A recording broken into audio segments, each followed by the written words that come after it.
তো অবশেষে কেকেআর দলে জয়সওয়াল এসে গেল। অবশেষে কেকেআর একটা বড় ট্রেড ডিল করেই ফেললো এবং 2027 আইপিএলের মনে হয় সব থেকে বড় ট্রেড ডিল হতে চলেছে এইটা, এবং হয়েই গেল কনফার্ম।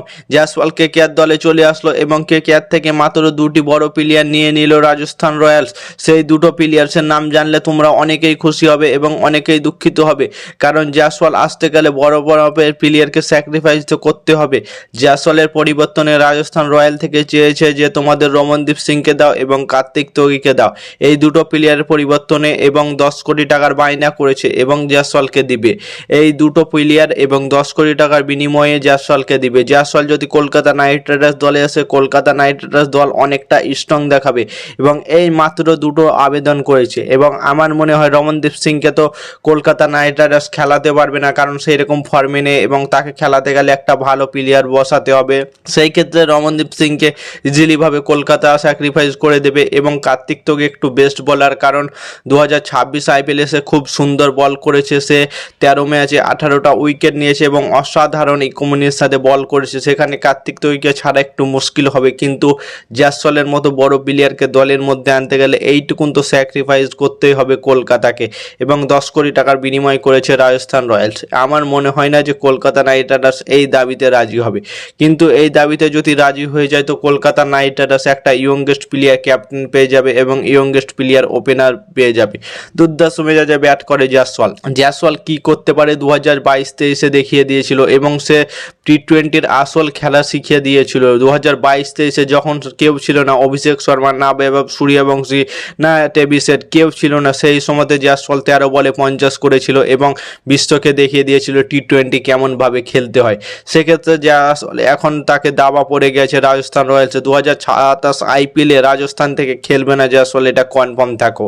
সেই ক্ষেত্রে কলকাতা নাইট রাইডার্স দলে যদি জয়সওয়াল আসে তো ক্যাপ্টেন্সির দাবি করবে এবং ক্যাপ্টেন্সি মনে হয় দেবে। যদি হার্দিক পান্ডিয়া না আসে তাহলে জয়সওয়ালকে ক্যাপ্টেন্সি দিয়ে দেবে এবং জয়সওয়াল ক্যাপ্টেন্সি করতে পারবে, কারণ সে আইপিএলে যা ক্যাপ্টেন্সি করার জন্য অনেক ইন্টারেস্টেড আছে। সেক্ষেত্রে জয়সওয়াল যদি আসে, কলকাতা নাইট রাইডার্স একটা ওপেনিং পেয়ারে বিদেশি প্লেয়ার বেঁচে যাবে, ইন্ডিয়ান প্লেয়ার খেলাতে পারবে। সেক্ষেত্রে আরও অন্য প্লেয়ারকে, বিদেশি প্লেয়ারগুলোকে চান্স দিতে পারে। রাচিন রবীন্দ্র আছে, তাকে চান্স দিতে পারে। রোম্যান পাওল আছে, তাকে চান্স দিতে পারে, অথবা একটা বলার চান্স দিতে পারে। দেখো, একটা ইন্ডিয়ান ওপেনার প্লেয়ারের জন্য কতগুলো প্লেয়ার চান্স পেতে পারে। সেক্ষেত্রে কলকাতা নাইট রাইডার্স দল অনেক স্ট্রং দেখাবে। কলকাতা নাইট রাইডার্স দলের এই দাবিতে আমার মনে হয় যে মেনে নেওয়া উচিত, কারণ কার্তিক ত্যাগী ভালো বলার হলেও কলকাতার কাছে ভালো ভালো পেস বলার আছে। হর্ষিত রানা, উমরান মাল্লিক, তারপরে আরও আকাশদীপ আছে কলকাতার কাছে। পাথি রানাকেও খেলাতে পারে যদি জয়সওয়াল দলের মধ্যে আসে। তো সেক্ষেত্রে কলকাতা নাইট রাইডার্সের কার্তিক ত্যাগীকে ছেড়ে দেওয়া উচিত হবে এবং রমনদীপ সিংকে 10 কোটি টাকা তো ইজিলি পাবে, দিয়ে দেবে। কিন্তু আর একটা অপশান আছে, অকশন থেকে কিনতে পারে। জয়সওয়াল অন্য দলে যাবে না, কারণ জয়সওয়াল দাবি করেছে সে ক্যাপ্টেন্সি করতে চায়। সেক্ষেত্রে কলকাতা নাইট রাইডার্স দলে আসার চান্স বেশি জয়সওয়ালে। ধরো 80% চান্স আছে যে জয়সওয়াল কলকাতা নাইট রাইডার্স দলে আসবে। সেক্ষেত্রে কলকাতার একটা মূল মন্তব্য হতে পারে অকশন থেকে জয়সওয়ালকে কিনে নেওয়া। অকশন থেকে কিনলে কোনো সুপারস্টার প্লেয়ারকে হারানো যাবে না কলকাতার।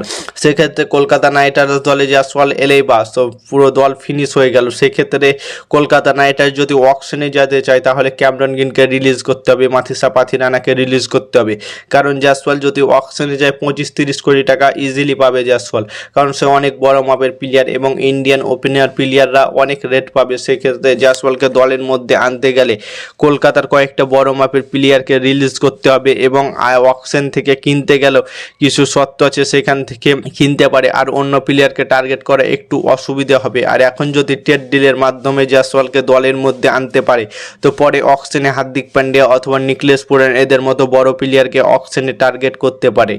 সেক্ষেত্রে জয়সওয়ালকে আমার মনে হয় দলের মধ্যে একান্তই দরকার, কারণ জয়সওয়ালের মধ্যে অনেক প্রতিভা আছে এবং ট্যালেন্ট আছে। সে একদম ইয়ংগেস্ট প্লেয়ার এবং সুপারস্টার প্লেয়ার।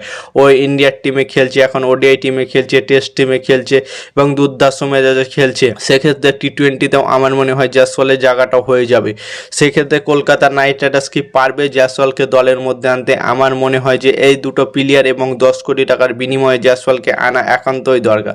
সেক্ষেত্রে তোমাদের মতামত কি কমেন্ট করে জানাও এবং ক্রিকেটের নতুন আপডেট পেতে চ্যানেলটাকে সাবস্ক্রাইব এবং ফলো করতে ভুলো না। ততক্ষণের জন্য টাটা, বাই বাই, জয় হিন্দ।